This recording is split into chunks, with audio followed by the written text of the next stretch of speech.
It is time to rumble! Are you ready for that? That is right, folks. Inception, the 2010 mind-bending, multi-layered dream heist movie that Leonardo DiCaprio should have won an Oscar for, was actually inspired by, and this is no surprise here, a 2006 Japanese animated film called Paprika, directed by Satoshi Kon. It's the old Seven Samurai to Magnificent Seven pipeline all over again. It's not a ripoff. It's a homage. Today, it is time to find out who Champ is. And who is Champ? That question will be answered this Sunday night! That's right. It is the OG surreal dream adventure versus the new kid on the block. You're just a cheap knockoff. Oh, no.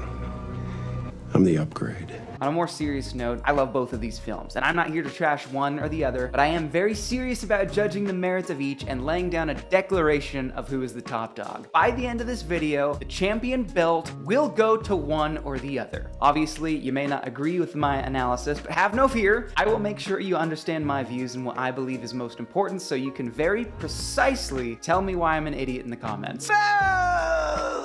With that said, let's get right into it and start off by comparing and contrasting the wild and wacky worlds that these two films take place in, beginning with the OG Paprika.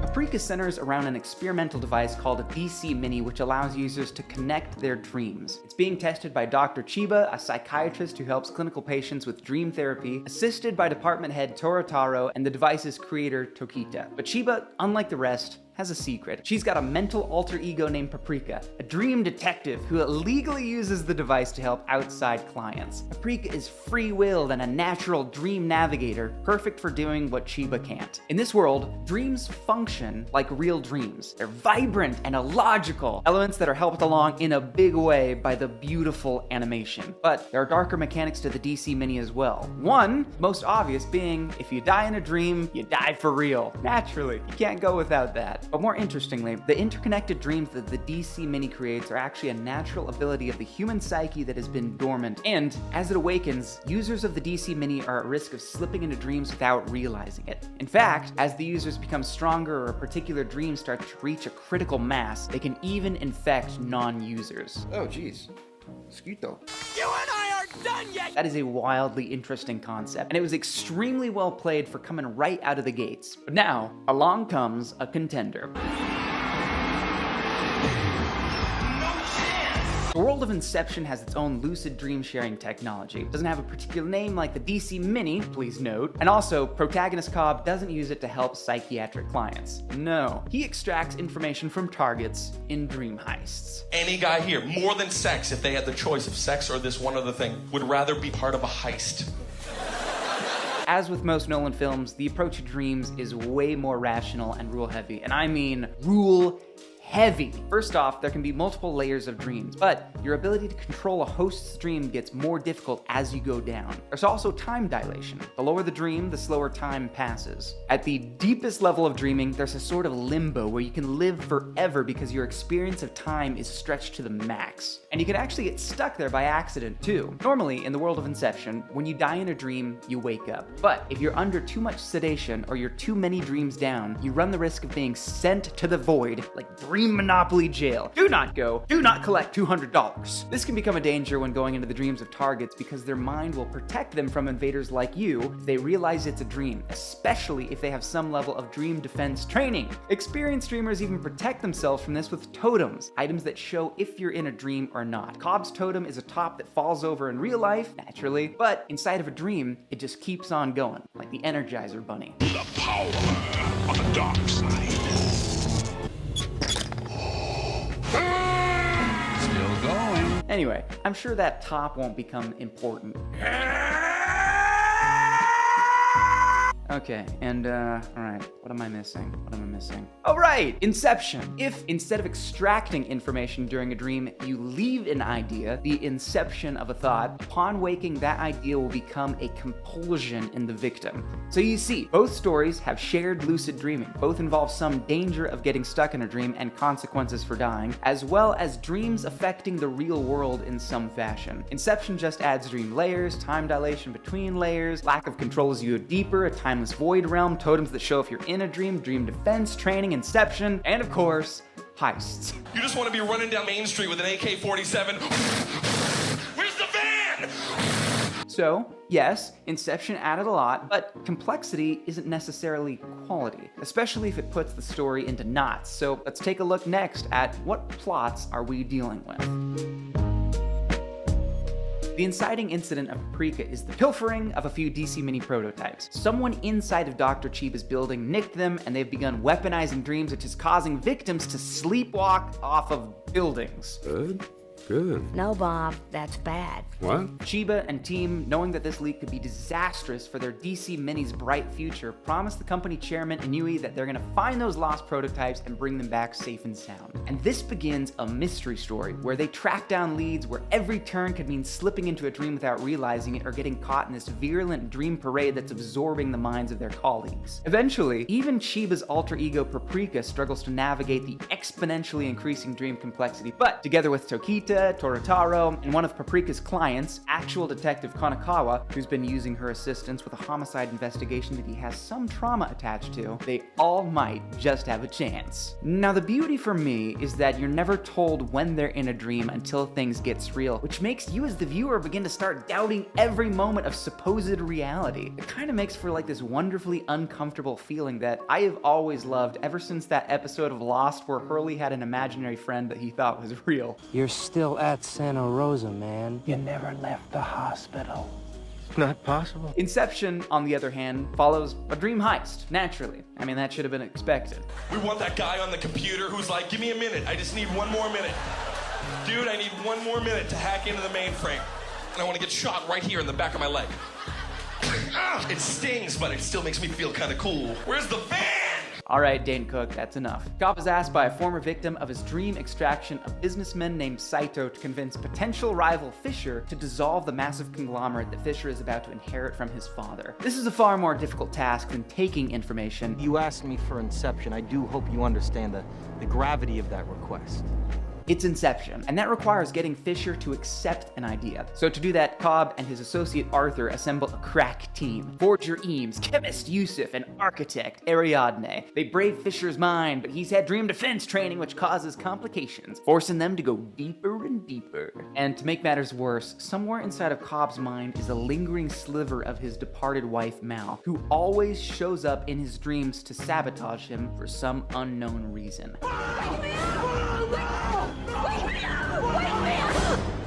Okay, check-in point. By my estimation, both stories are still about neck and neck at this point, though I think we can agree Inception added some quite interesting themes. But since story and themes are always tied to character, this is where I'm going to segue to my big final point to visit. Let's talk about our two casts of characters. Paprika, if I'm being honest, starts to fall behind in this regard. Chiba as the protagonist is good, but she's not great. Her alter ego Paprika is fun and vibrant, but there's so much unexplored potential. Multiple personalities generally happen for one of two reasons. First, survival of trauma, which usually explores the theme of recovery, or two, liberation from constraints. Paprika is clearly the latter, but when Chiba eventually does break out of her shell and merge her two personalities, it's not wholly triumphant. It actually happens because a villain tears her out of her shell, which is unfortunate. I love you just the way you are.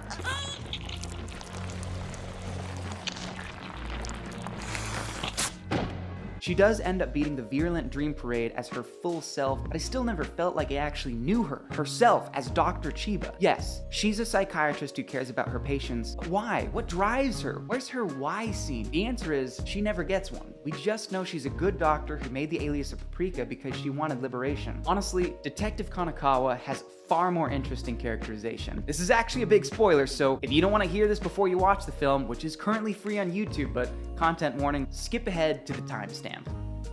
I'm waiting.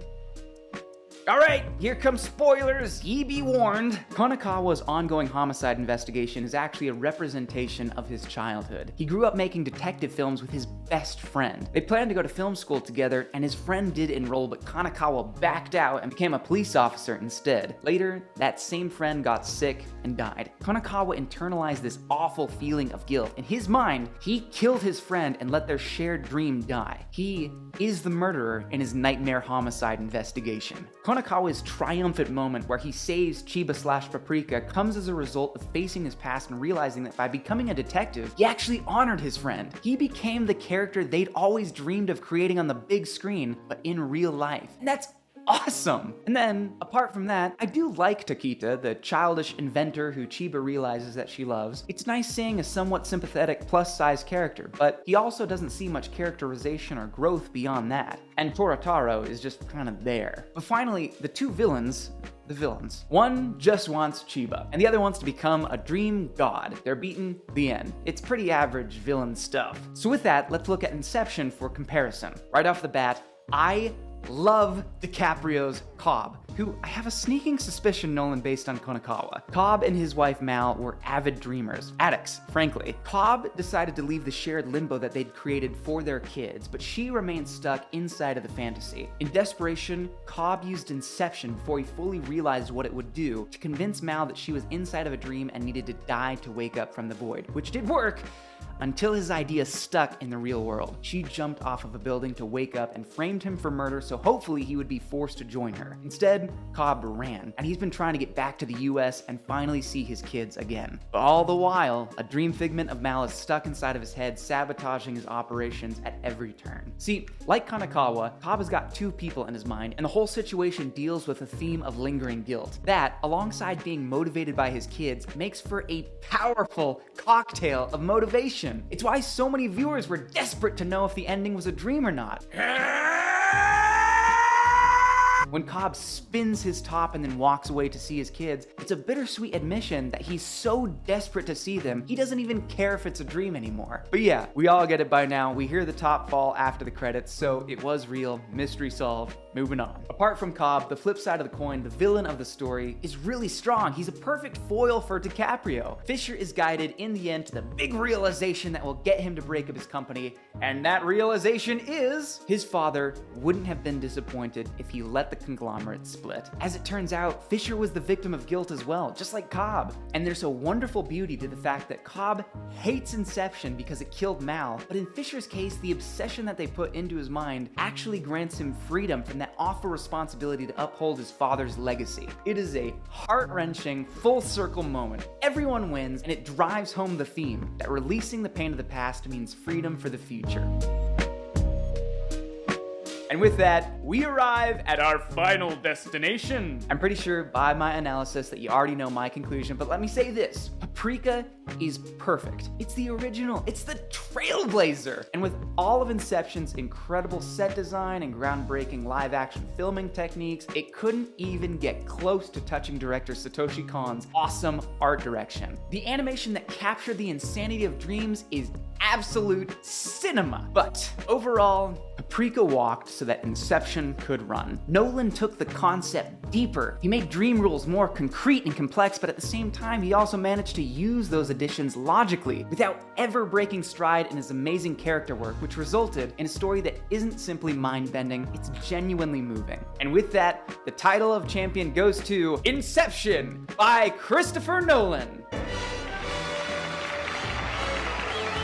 Congratulations. With all of that said, I have got a challenge for you, my friends. Can you build on these dream concepts? Even just a little. Personally, I think you can. You don't have to double the complexity like Nolan did. Just simply try adding a mechanic to dreams that would be fun to play around with, or maybe even come up with a scenario inside of those worlds that could be enjoyable to explore. And then, if you're feeling brave, let me know about it in the comments. As usual, I'll try to come up with something fun myself and we can have a good old riffing session. Let's just play around and put our creativity to the test. But with that said, I hope to see you there. Thank you for watching, and until next time! It's a show time!